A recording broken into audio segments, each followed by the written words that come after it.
Sutera, your Director of Instruction here at Bonita Bay. I hope all of you have made it safe and sound through this storm that we just had pass. Boy, I'll tell you, that was something else, and a lot of anxieties attached to that. But we have, from what I've heard of staff and others, made it safe through a difficult time. But we've been blessed, and everybody seems to be safe. So putting back our lives and things together, but we're definitely preparing for a great season. And we look forward to seeing so many of you who even had to delay your trip a little bit to come back because of some of the storms. But we'll be ready for you, and we're going to have a great time this year. Today, I wanted to talk a little bit about the importance of the term release. The release of the club. That's a lot of technical terms, but let's give you an example of what a release really is. I like to call the release, instead of talking so technical with the terms, I like to say that the release of the club is when the club head itself catches up to the handle and the body. So a lot of golfers that come through impact, they've heard about that word lag and keeping this angle right here. And through impact, they tend to hold that angle a little longer than they should, which leads to a lot of different results. We get a lot of thin shots, top shots, bladed shots.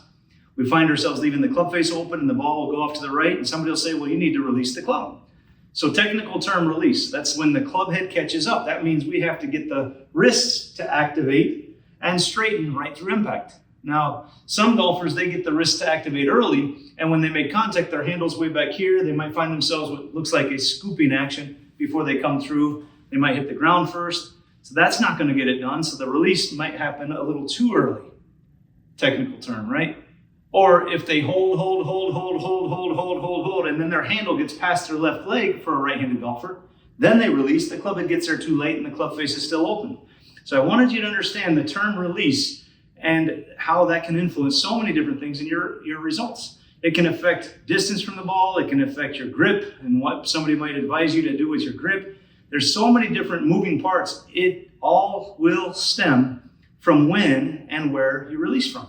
So if we get right here and we're in a place at impact where we have this hang-on position and we keep on going, then your club face is going to tend to be open. Somebody might tell you, well, move the ball a little more forward in the stance because that gives you more time to release. And they're not wrong, but that can also lead to some other difficult things that might happen when you do start to release in time.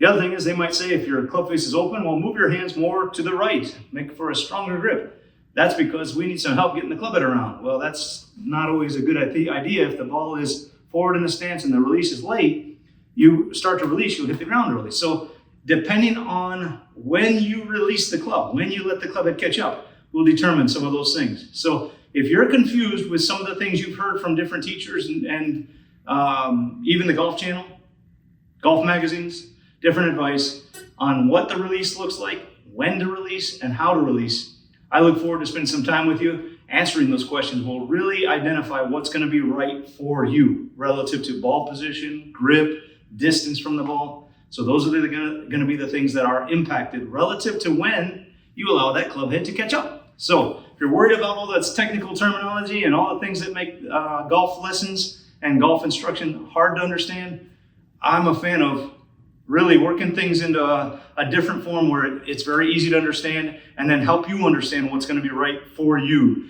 and your swing in order to feel what's right for you to get the results we're looking for. Anyway, I hope this helps you. I sure look forward to looking at your swings in the future and seeing you all soon. Any questions, give me a call.